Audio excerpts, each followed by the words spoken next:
What's your true life story that nobody will believe? My dad was married 2 times before my mom. When he was with his second wife, he would travel a lot for work. Which I knew. What I didn't know is that one night he came home to find his wife in bed with another man. Actually walked in on them. He left the room and came back with a gun. Shot the man dead, and wounded his wife. He turned himself in immediately and was sent to prison. He was sentenced to 10 years in a maximum security prison. In the last year he was in prison, which was the 4th year, he got out for good behavior, and since the judge ruled it a crime of passion, he met the prison minister.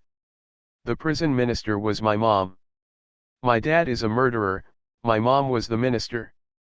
I am the product of a conjugal visit. I was sitting on the curb of a busy intersection with my girlfriend at the time when a car approaching the intersection hit a rabbit. The rabbit was in mid-stride, and it flew forward instead of getting squashed. The rabbit flew a few feet and landed in my lap. Both me and the rabbit survived. My aunt has only ever flown from Atlanta Airport twice. The first time it was hijacked, taken to Cuba, and then sent back to the States. The second time the landing gear didn't work and they did a crash landing on the belly of the plane. My aunt has never flown through Atlanta since. Clearly she stopped using Delta. In college I had a bunk bed with my desk under it. I was in bed reaching for my cell on the desk and lost my balance, fell off the bed, did a full flip and landed in a perfect sitting position in my chair unharmed. My roommate witnessed everything but nobody we believed us. I had the lofted college bed too.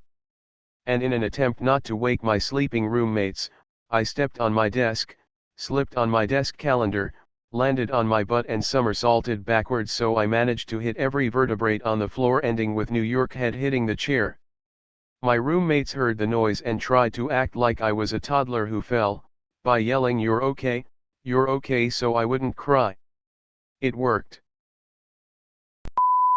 I met a guy online. We emailed and messaged, this was before texting was a thing, and went out a few times. I liked him but wasn't sure about it. He called me pretty regularly, again, this was pre-texting. One day, no calls. That night I called and left him a message. No return call. I called his work the next day, and he hadn't shown up. I called the police, who did a well-person check at his house but he wasn't there. I wasn't there. The next day the police called me back, they'd found his body. He'd been murdered by one of his neighbors and I had to testify at the trial. That's FD up, sad face. I hope the neighbor got convicted. My husband had the opportunity to operate on a gorilla's knee once. They have essentially the same anatomy as humans, so they ask human physicians to operate on them in many major zoos.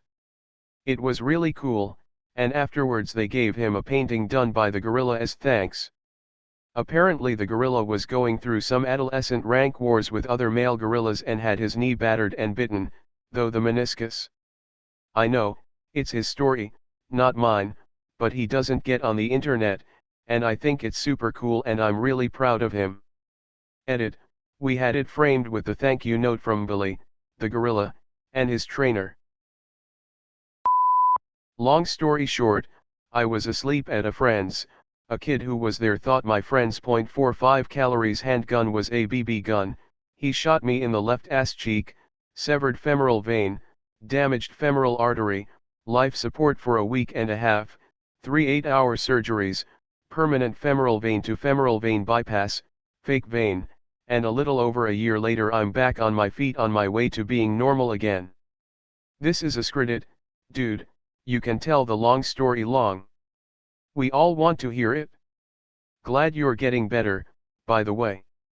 I hope that kid got charged with something. Mentioned this before on this sub, but my life is akin to a bad pun at times. I was carrying my skis, slipped on some ice, and fell down. I asked a passing girl if she could lend me a hand with the skis while I got up. She then told me she had no arms, and proceeded to wave her empty coat sleeves around as proof. I just kind of fumbled to get up whilst apologizing profusely. She giggled and walked away. I just imagined one of those wacky wavy inflatable arm flailing tube mans taunting you trying to help you up. When I was 23 I had to spend the night at the D.C. Reagan airport. I hadn't gone through security yet, so I was walking the main strip where you check in. It was about 1 a.m. so there was no one there since the counters were closed. Then out of nowhere, Stevie effing Wonder shows up. Said hi for like a minute, then he and his assistant disappeared.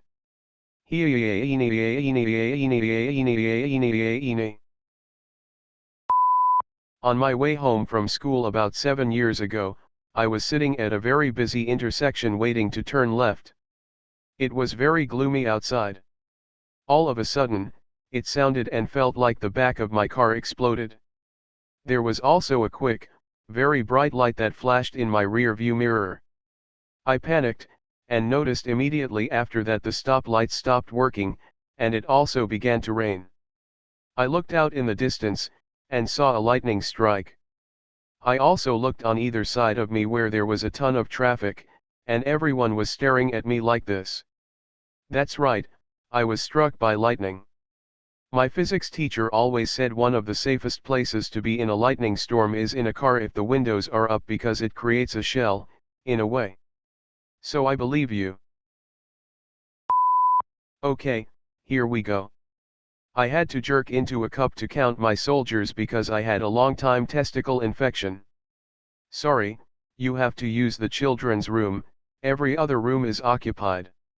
So as I enter the room I see Sesame Street books, stuffed animals, colorful walls, and a clock on the wall having animals as numbers. The nurse tells me that there are no porn magazines available, and I tried to be funny and said doesn't matter, Ernie and Bert are enough for me to get off. She did not get the joke. Then she asked me if I know how to masturbate and gave me a quick rundown on how to masturbate, all the while looking disgusted and angry. Okay, so there I was, in a children's room in a urology clinic trying to masturbate into a cup while stuffed animals were looking at me with a nurse right in front of the door. I heard her telling the other nurses my fetish about Sesame Street, they all laughed. I had to start over. When I got to the point where I thought that I could fill the cup, the fucking clock on the wall started to moo and make fucking loud cow noises because it was 12 o'clock. I must have sighed very loudly because the whole floor went nuts and started laughing even harder. Start over NR2. I've posted this before, but here we go again. When we were younger we would play a game where we would throw a pot lid as far as we could into the water and someone would have to fetch it. Basically like playing fetch with your dog. The kid who would win was the one who swam the furthest. One day, a kid threw the lid really far, but the other kid was determined to get it. He swam out really far and then bam! The crocodile got him and dragged him underwater. I once fought a swan.